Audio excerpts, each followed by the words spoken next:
Hello, everyone, and welcome to our session on reading comprehension. When we teach students to read, we often think that they'll automatically understand what they are reading. The truth is that reading is a lot more complicated than that. Reading comprehension is something that involves our brain, the way we use language, what we already know, and how we're taught. And in this talk, I'll discuss three questions about reading comprehension that can really help our students learn to read better. What's the role of brain in reading comprehension? And the other question is, how do we teach children to comprehend what they are reading? And the last question that I'm going to stop is, how do we ensure children comprehend word and the world? Understanding these three questions can help us design better reading instruction and support our students in becoming thoughtful and independent readers. And what is the role of brain in reading comprehension? Reading comprehension is not just a literacy skill, it's a cognitive process that takes place in the brain. When students read, their brains are constantly making connections between the words on the page and knowledge that they already have. One well known explanation of how reading works is called the simple view of reading. And this model suggests that reading comprehension depends on two main components, like decoding and linguistic comprehension. Decoding refers to recognizing written words, while linguistic comprehension refers to understanding language, vocabulary, and meaning. And students need both of these abilities in order to understand text. If a student struggles to decode words, reading becomes slow and difficult.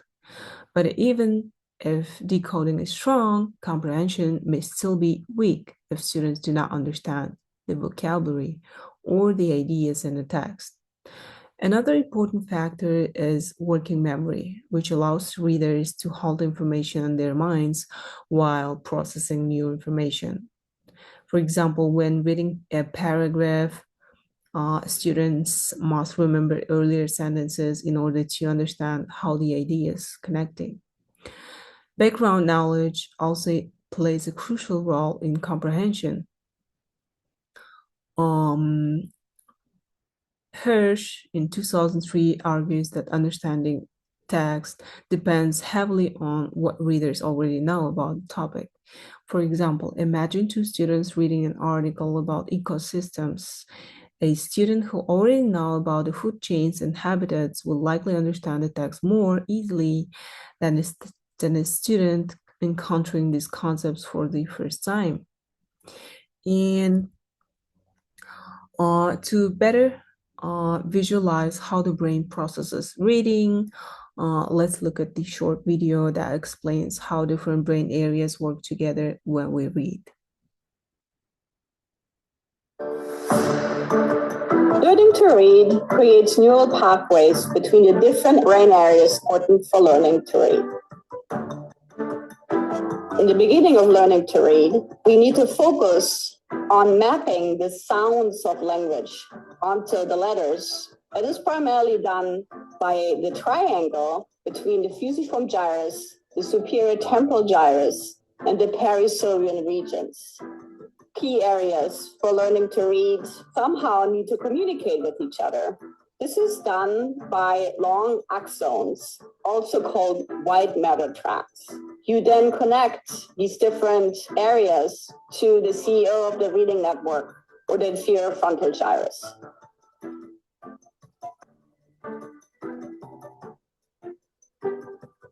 Basic research has told us a lot about how the brain is learning to read.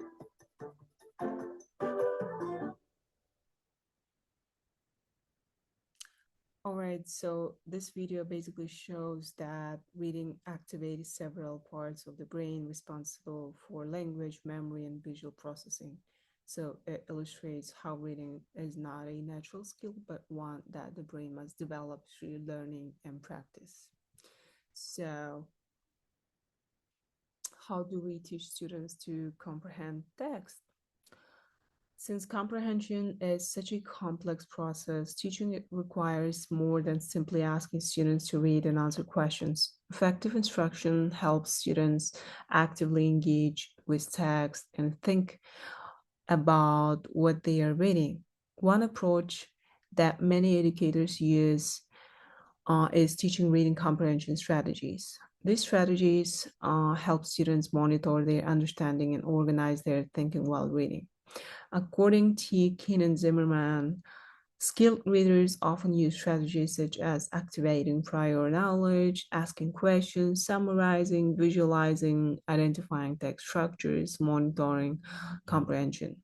For example, visualization encourages students to create mental images of what they are reading.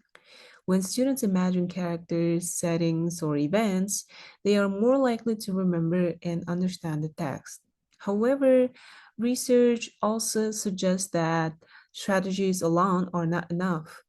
For example, Willingham in 2006 explains that strategies function more like tools that guide thinking rather than skills that automatically lead to comprehension. So in this second video, um, we can look at an example of how teachers can model reading comprehension strategies in the classroom. Hi, I'm Beck, and today we're going to have a look at an example of a think aloud. Think alouds are probably my most favorite pedagogical strategy and has made such a difference in my classroom. However, I know the first couple of times you do a think aloud might feel a little bit silly because what you are actually doing is externalizing all that internal talk, but students can get so much from those conversations. So I thought I'd give a little example. Let's dive in. Here's my ruler. Now I can look at this ruler in lots of different ways, but there's actually 3 different ways that I can count on this ruler. I can count in ones, I can count in tens, and I can also count in fives. Sounds confusing, but let's break it down. When I look at my ruler, I can see these nice, thick, longer lines, and these are my centimeters. When I count, even though I can't see, I know that there is a 0 here, and I can count 1, 2, 3. The other kind of line that I can see are these very little lines over here as well. These show my millimeters. And when I count those, I can go 1, 2, 3, 4, 5, 6, 7, 8, 9. And even though there's not a 10, I know that the 10 and the 1 are actually the same. And these are my millimeters. And in the middle, I can see that my 5 is just a little bit longer. And that is there to help me measure more effectively. And those can be counted in fives. So I've got 0, 5, 10, 15, 20, 25, 30. For example, if I wanted to measure this 10, I'm going to start not at the end. I'm going to start from my 0. And I can see that it doesn't quite make it to the 3, but I can see that it's 1 and 2 centimeters. And then it is 1, 2, 3, 4, 5, 6, 7, 8 millimeters long. So it's 2 centimeters and 8 millimeters. Or I can use my other way of counting where I can go 1, 2, count from my 5, 6, 7, 8. Now, while this might be simple, and think alouds often are, these allow students an opportunity to tune into your thoughts and grab those little aha moments of things they haven't quite mastered yet. Give it a go in your classroom and see if you can spot those aha moments. So in this example, we can see how teachers pauses to share their thinking while reading. This modeling helps students understand that comprehension is not automatic.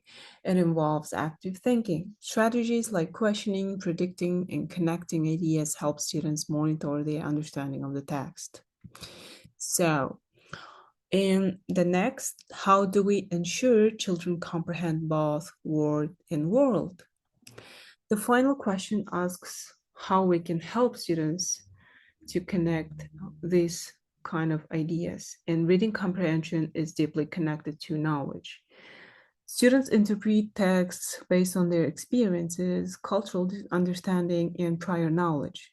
And one helpful approach is using text sets which include multiple texts about the same topic. Lupa and other researchers explain that reading several related texts helps students build background knowledge and deepen their understanding. For example, if students are learning about climate change, they might read a scientific article, analyze graphs, explore a new report, and discuss a narrative about the environmental impact. And in this video, I would like to show a short example of another important comprehension strategy called text-to-world connections. When students make text-to-world connections, they relate what they read to real events, social issues, knowledge about the world. And this strategy helps students move beyond simply understanding the words in a text and begin thinking about how the information connects to larger ideas. In the following video, we'll see how readers can connect a text to real-world experiences and current events.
So, when teachers intentionally guide students to make these kind of connections, reading becomes more meaningful and students begin to see text not just as information to memorize, but as tools for understanding real world ideas and the problem.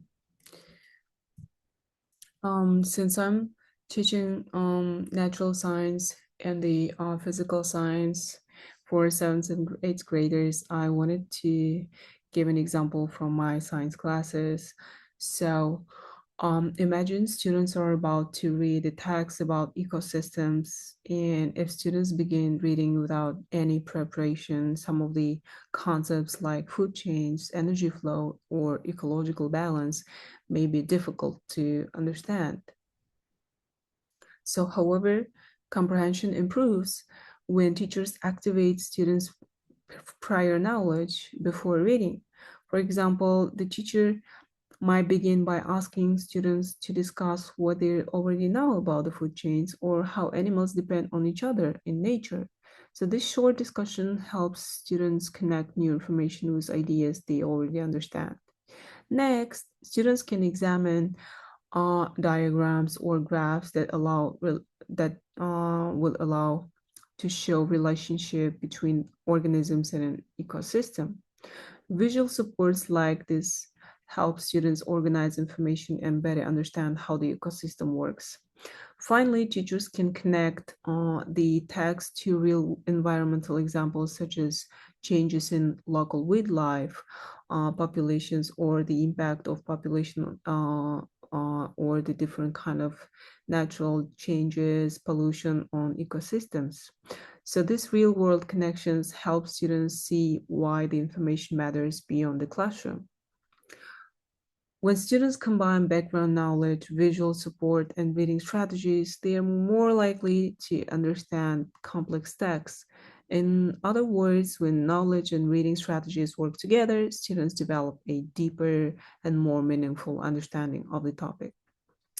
So, um, finally, reading comprehension is a complex process that involves both cognitive and educational factors. The brain plays a central role by integrating decoding skills, language knowledge, memory, and prior knowledge. Effective instruction helps students develop comprehension strategies and engage with complex texts through guidance and discussion. At the same time, comprehension grows when students build knowledge through reading widely and exploring meaningful topics. Ultimately, our goal as educators is not simply to help students read words correctly, but to help them understand ideas, ask questions, and connect what they read to the world around them. By supporting both word and world, we help students become thoughtful readers who can learn from the text and throughout their lives. Thank you for your attention.